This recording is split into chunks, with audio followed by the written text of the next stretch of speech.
The WEC is introducing a brand new category for 2024. It's called LMGT3.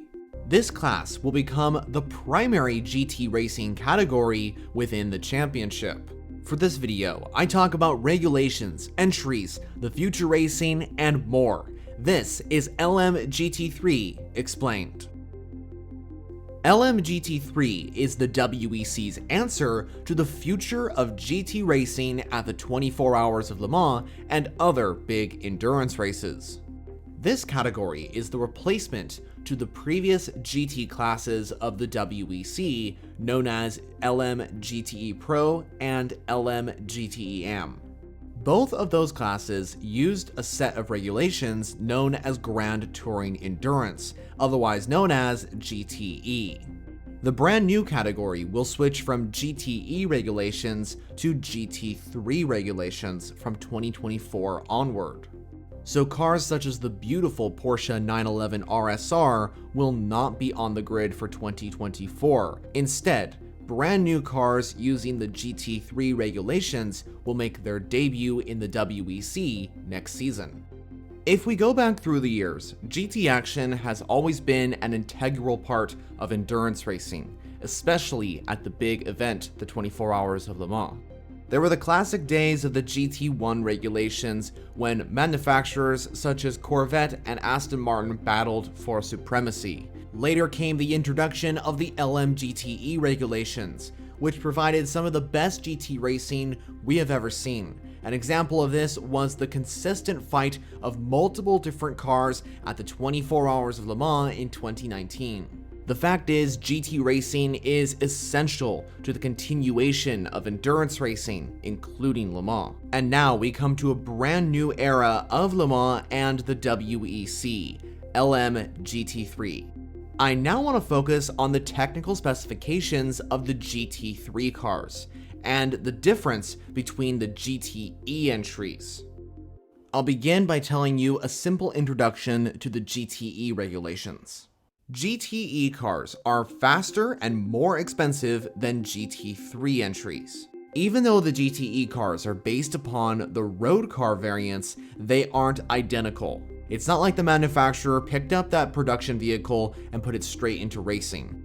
Several modifications were allowed, such as better aerodynamics and better tires compared to the GT3 cars. However, while some modifications were allowed, manufacturers still had to follow a very strict rule set. This essentially meant that the manufacturers competing in GTE couldn't deviate very much from the original rule set out by the organization. Another interesting fact of the difference between the two regulations is that GTE cars did not allow the assist of the anti-lock brake system. Now let me do a summary of the GT3 regulations, which are the exact set of rules for the new LMGT3 class. While the GT3 cars are slower than the previous GTE regulations, they are actually cheaper to enter. GT3 cars are actually closer to the original road car design than GTE. In other words, they use more stock parts. GT3 cars have less limitations than GTE cars. However, they are more heavily impacted by the balance of performance, or for short, BOP. But because they are, this should hopefully bring closer racing to the WEC's LMGT3 class. As for the driver assists, GT3 cars have traction control as well as GTE. However, they do also have the ABS assist, where the GTE cars, like I said earlier, do not. Another interesting fact about GT3 action is that it is customer-based racing, although the factory teams can still be involved in the project, like providing technical support to the customer teams. An example of this is Proton Competition's relationship with Ford running their Mustang GT3. So why were the GTE regulations removed in the first place? GT3 regulations being a better option for the WEC can't be the only reason, right? Well, if you ask me, there's another reason.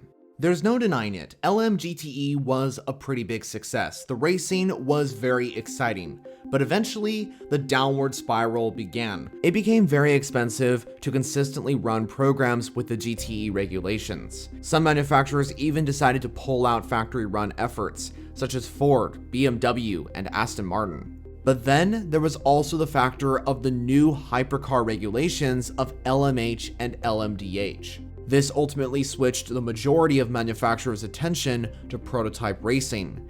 Mainly, we saw the effects of the hypercar regulations in 2022, when only Ferrari, Porsche, and Corvette continued into the GTE Pro class, and for 2023, Porsche and Ferrari would move up to hypercar, meaning Corvette would be the only manufacturer if GTE Pro continued into 2023.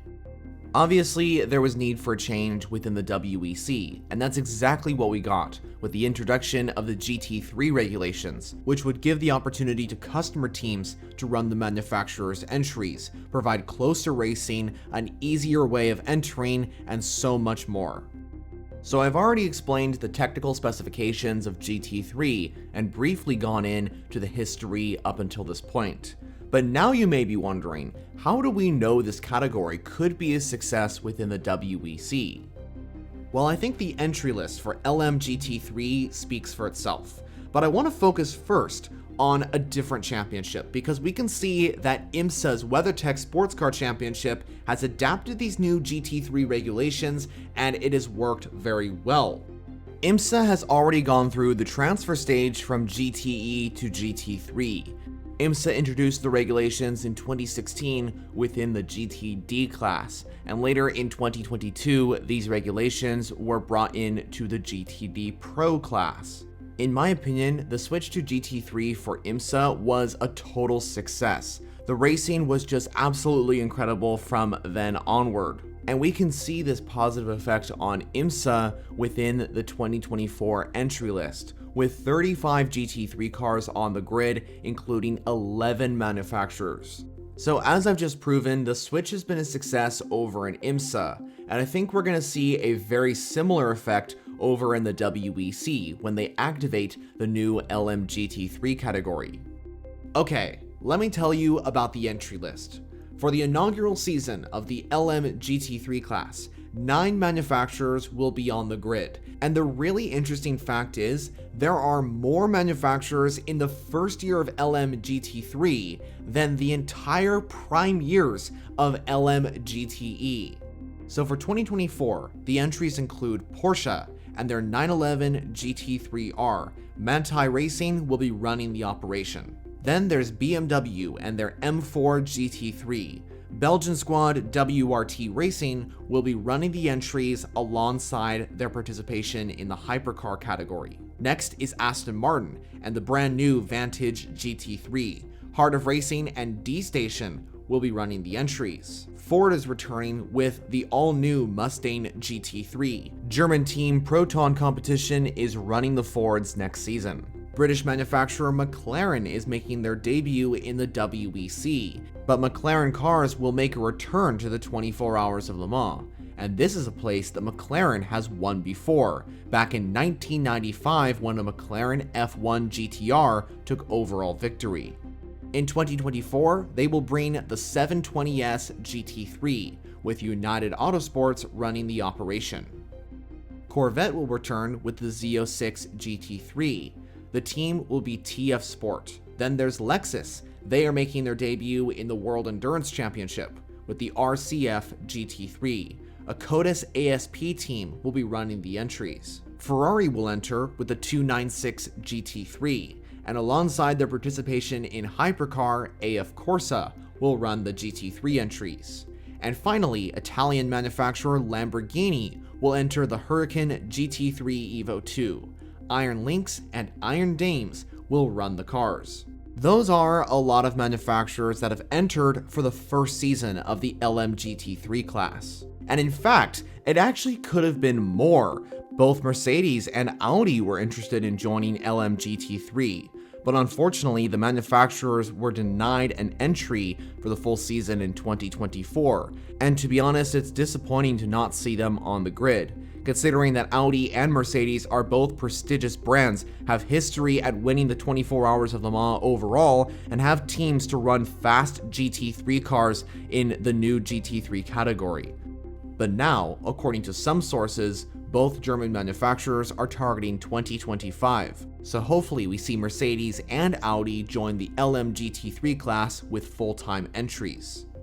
In fact, because of the amount of interest for this new category and the Hypercar class, the WEC has actually removed the LMP2 class, and for the full season, the WEC will only allow 2 cars per manufacturer in LMGT3.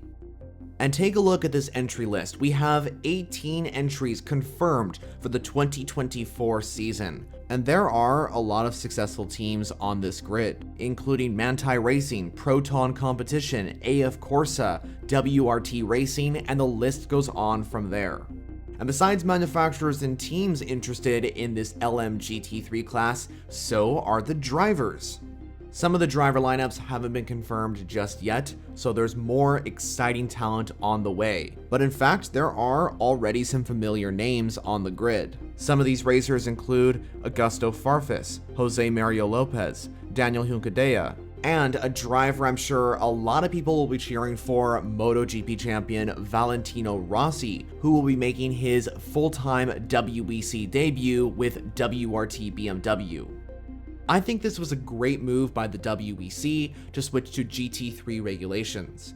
While LMGTE provided some of the best racing within the championship, it was eventually time for a change. LMGT3 should provide closer racing, a better way to enter, and less restrictions within the regulations. And this category has already attracted the attention of so many manufacturers across the world, and I'm sure it will get bigger from here. At the end of the day, what we want to see is some of the best GT racing on the planet, and some of the best manufacturers involved. And I think with this new category, that is exactly what we're going to get. What do you think about the all-new LMGT3 class? Will it be a success? And was this the right move by the WEC to switch from the old GTE regulations? Feel free to let me know all your thoughts down in the comment section. I hope you enjoyed this video, and if you're interested in endurance racing and you're not subscribed yet, I highly suggest you do so. I make content on WEC and IMSA every single week. And speaking of content, here are some videos you can watch right now. So thanks for watching, I'll see you all in the next video.